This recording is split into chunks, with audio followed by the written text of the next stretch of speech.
No time for long introduction or quick stingers. We're going to talk about content, and I love content. We'll be right back.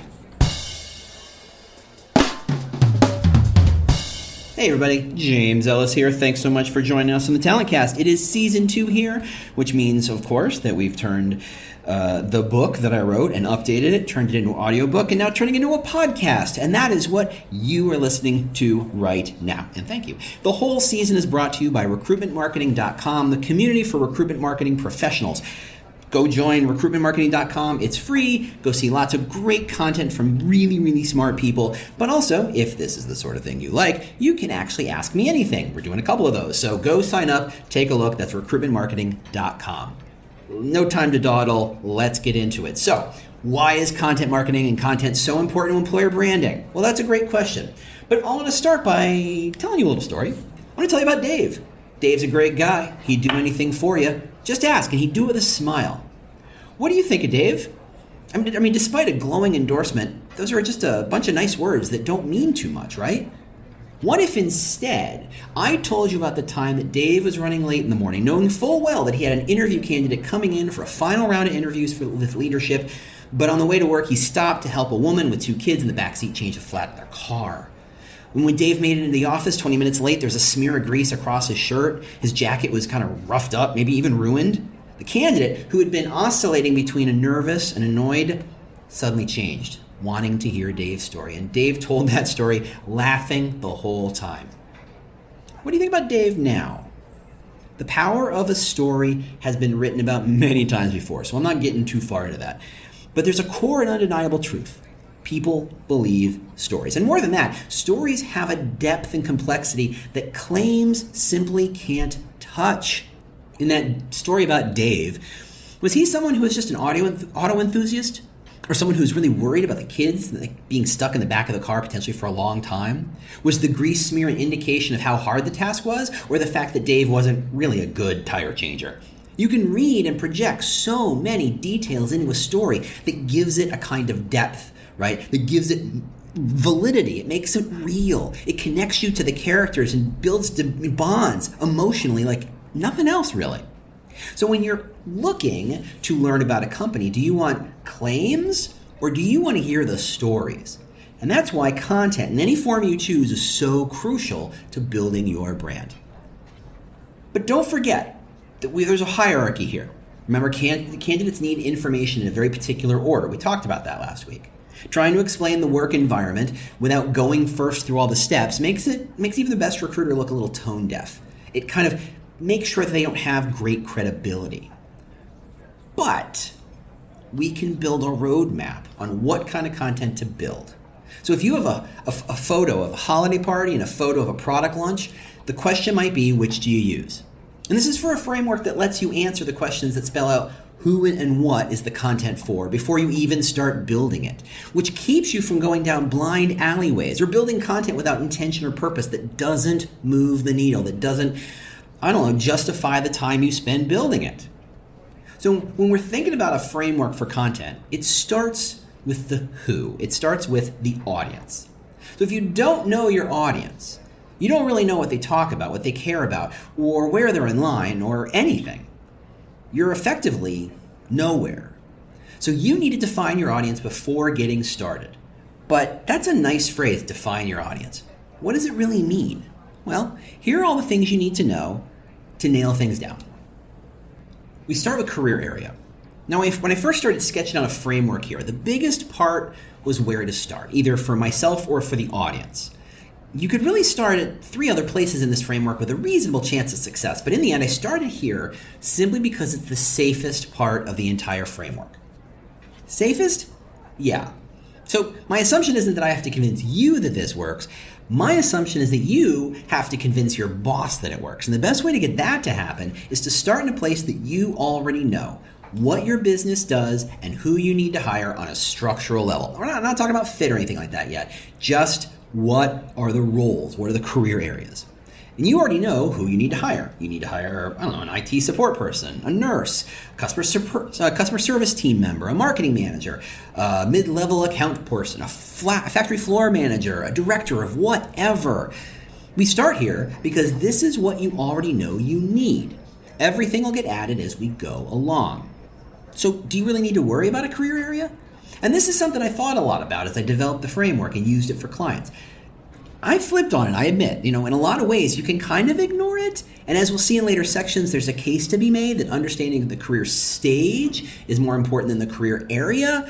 And the rules around thinking about this stuff are the same for every role. But the framework is a means of focusing your thinking to help you quickly figure out what you can ignore and what you have to include.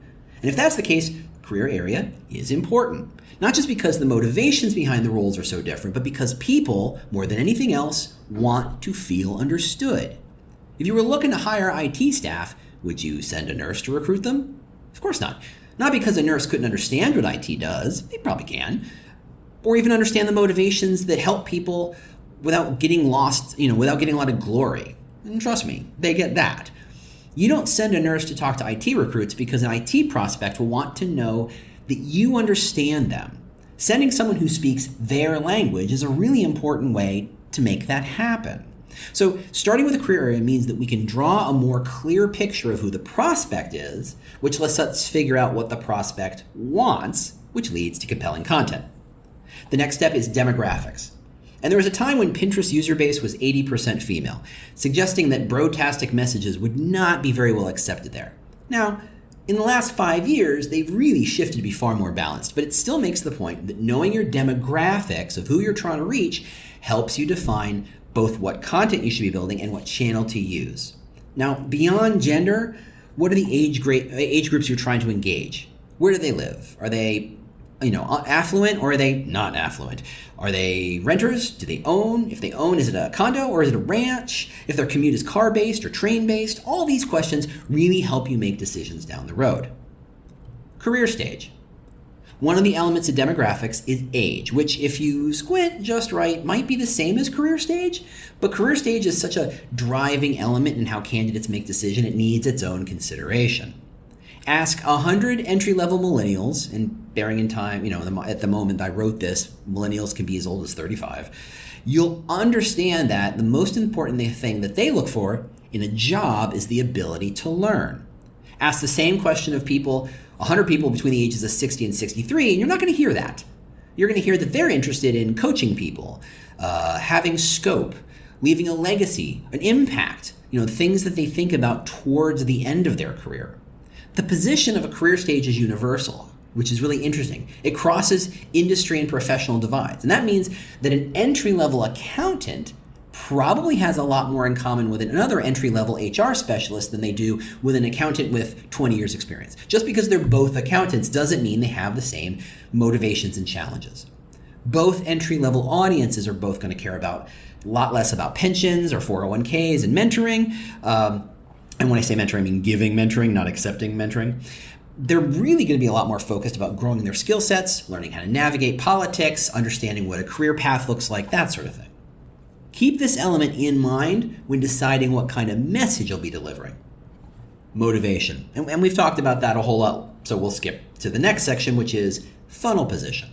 Now, we've already done a deep dive on the recruiting funnel, so the simplest way to approach this question is to ask, are they needing to be attracted to the role and the company, or are they looking for validation for their attraction to the role or company? The funnel isn't a purely abstract thing. It's a way to remember that the consideration journey is very long and requires content at each stage, and that the content is probably different. At each stage, the prospect is concerned about different things. Like at the top, they're going to be more worried about logistical and foundational questions, like, can I do this job? Is this job feasible to reach? Right towards the bottom of the hierarchy kind of questions. Later, the questions are going to shift to worry about what the experience of working here is going to be like, if it's going to support their motivations and their career goals. So now that we've defined the who, it's time to figure out the what. So let's get into content goals. Now, classically, these are the core purposes of what content can do. This is straight from Content Marketing 101. Content can educate, inform, entertain, and inspire. Sometimes the shorthand is EEII or E2I2, which is pretty nerdy, but whatever. These goals are not mutually exclusive, right? You can educate and entertain. You can inspire and inform. But they further tighten the writer's focus to content that leads to action. right? There's a lot of research that says when you're trying to attract people, inspiration and entertainment really works a lot, really does a lot of good work towards the bottom of the process as people are closer to the final interview or accepting an offer. They need more information and education than they need inspiration. Where these goals help is to remind the writer to focus on the reader and not the organization about which they're writing. That's a key element here, right? It's so easy to just, to let companies dictate what the content should be. I mean, companies are really narcissists that way. They have huge teams of people devoting to taking any line of information or inquiry and turning it back to the company's perspective. That's their job. Think of all the articles that are written about how company X won this award or that award. This is corporate ego, speaking very little to the prospect very often.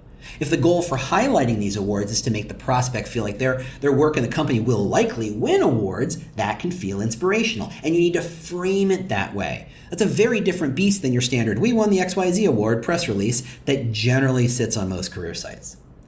Now, if you have job titles that are obscure or unusual, you need to build content that informs the reader about the job and educates them about what the role might entail. I mean, right now we live in a world where a lot of jobs didn't exist 5 years ago or even a year ago. So in a lot of levels, there's not like everybody knows what this role does. You have to give it more information than the standard job post. Prospects might not know if your marketing manager reports to the CMO and requires years of experience, or if it's an entry-level manager, right, or entry-level role. And I've seen that title apply both ways. Finally, content can entertain. I mean, not that you would guess that for most career sites.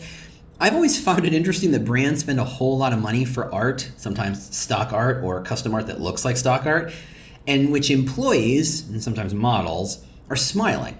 But the copy reads like dour washing machine instructions. Okay, sure. Perhaps your brand isn't very funny, and perhaps you pride your brand on its button-down attitudes.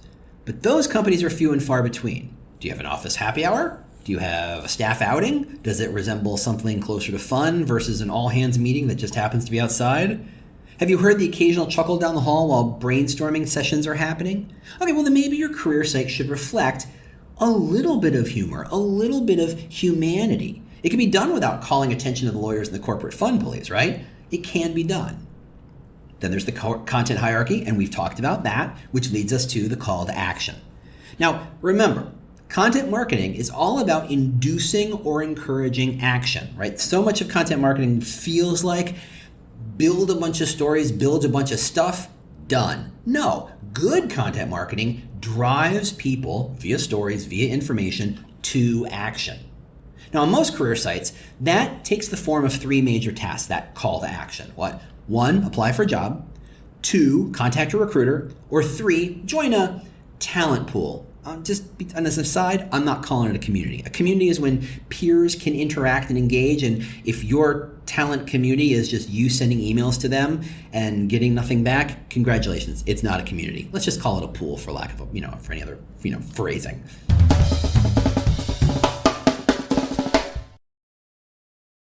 The world's best-known investor and Wall Street expert Warren Buffett once said, "Wall Street is the only place that people ride to in a Rolls-Royce to get advice from those who take the subway." Mr. Buffett's quote is remarkably accurate, but how many people would rather receive advice from him than someone simply guessing? Welcome to Buy, Hold, Sell, your single source for Wall Street knowledge and profitable guidance. Please join me, Todd Schoenberger, and fellow trader Tobin Smith, as well as host Veronica Dudo, for a podcast known to move the needle for investors. Tobin and I are seasoned Wall Street executives with deep investment experience, and we are prepared to share our advice to those who choose to listen. Download Buy, Hold, Sell today on the Evergreen Podcast Network or your favorite podcast channel.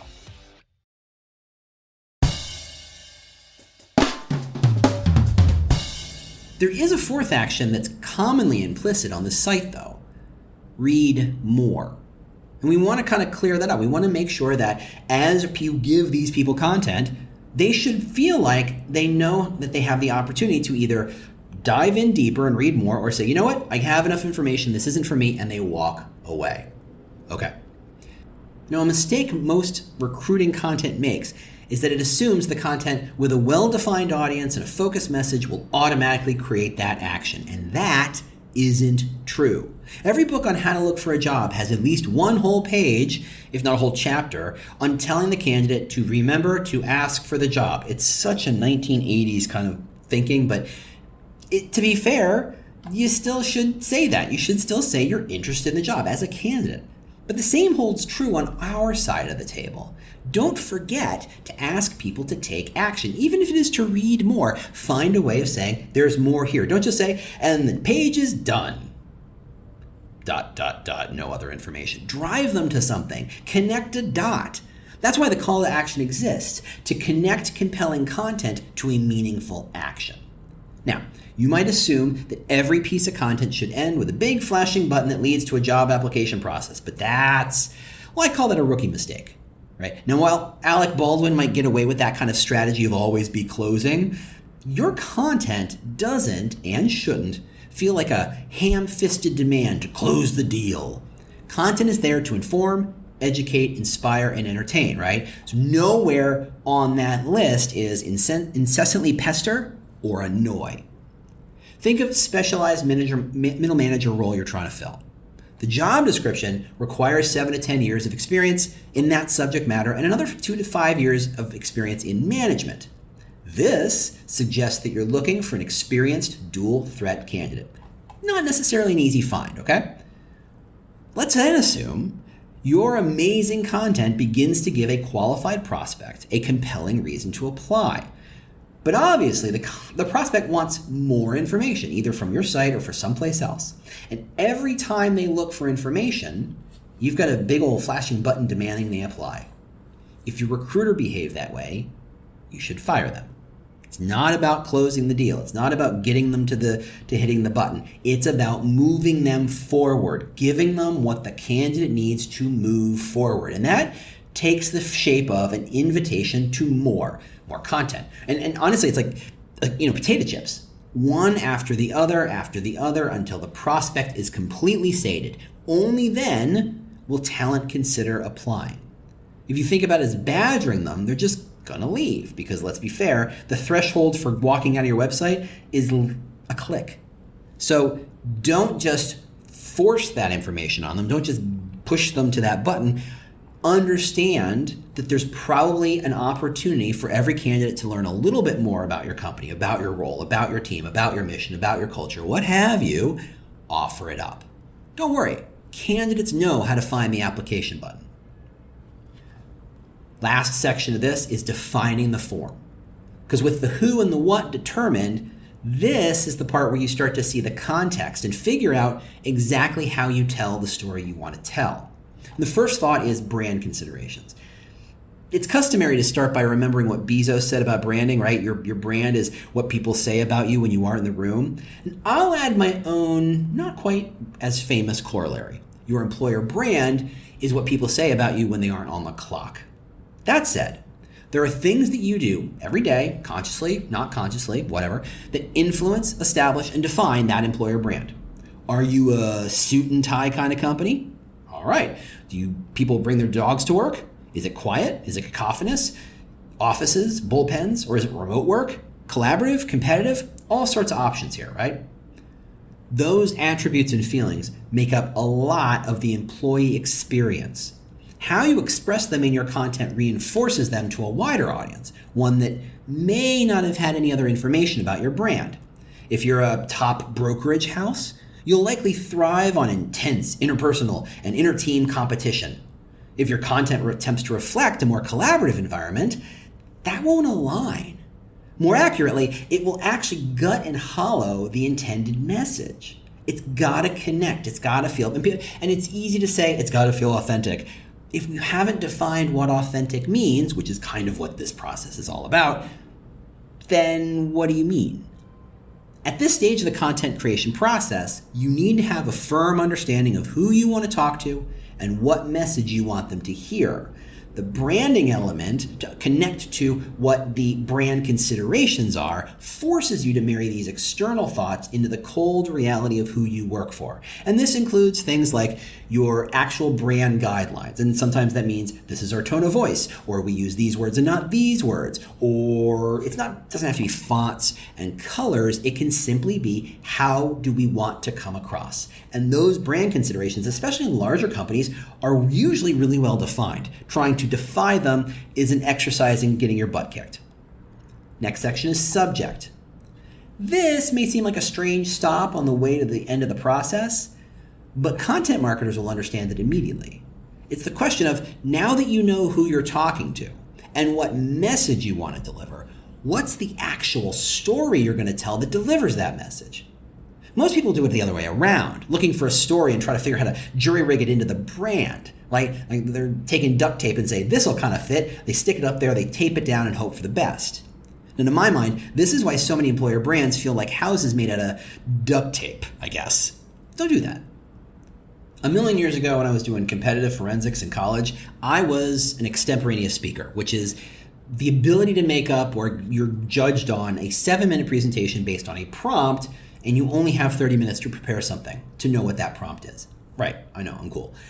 Anyway, I saw one team who had 4 different people in that, extemporaneous program, and they each use the same kind of goofy aphorism story about a bird flying south for the winter and has their wings freeze in midair and it plummets to the ground and it lands in a fresh cow poop and thaws out because the heat from the cow poop warmed it up, right?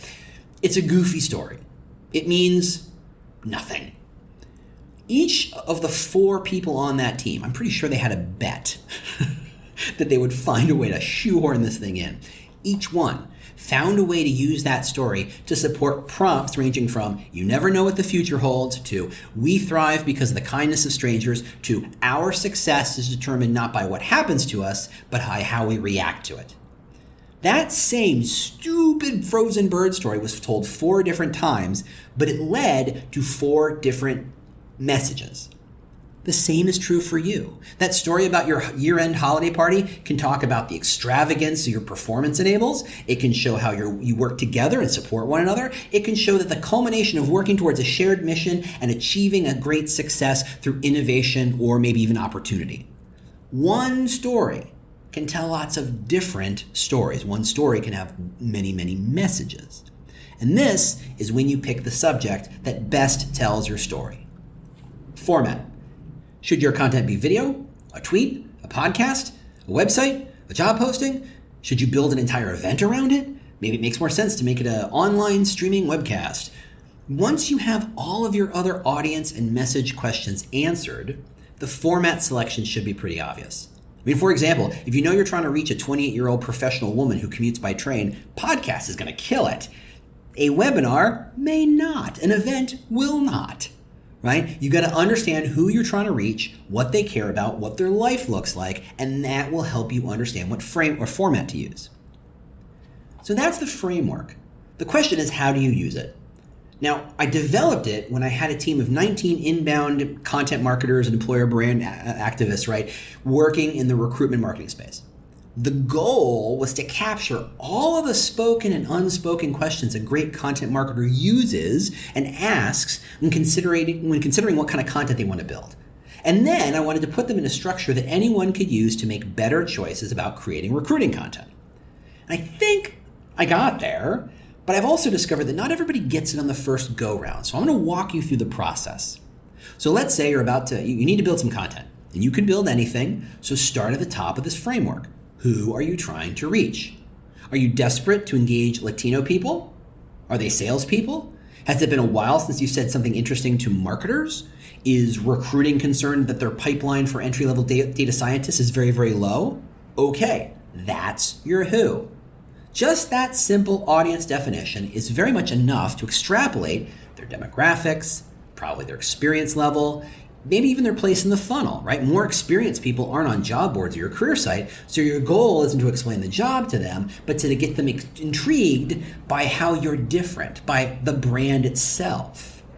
Okay, so when you figure out what message you want them to take away, do you want them to see you as exciting, Sexy? Stable? A place where people grow? A place where people are just generally happy? Okay. Having read and absorbed your content, what do you want them to do? Where are they in the funnel? What do you need? What is the next step forward? Do you want them to apply straight away? Do you want them to send them more related content? Should they see you at an event? Should you send a video answering a question of some sort? What is the next step in their process? And now that you know all that, you can figure out exactly what story and format will best take the message and put it in front of them in a way that will be absorbed, obviously being mindful of broader brand considerations.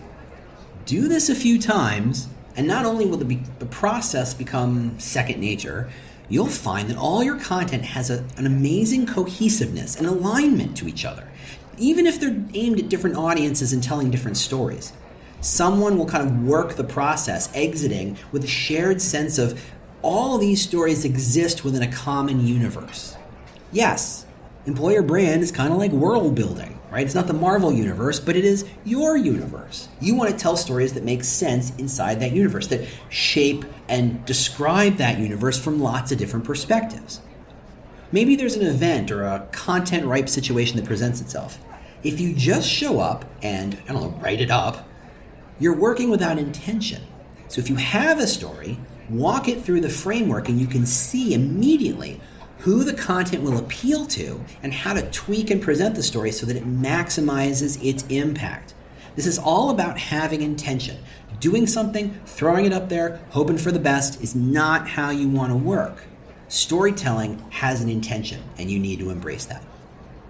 All right, that was a good one. I got excited. It must be a 15th cup of coffee, I guess. Anyway, thanks so much for listening. Next week, we're going to talk about how you use all this stuff I've talked about to make decisions with your architecture. See you next week. Bye.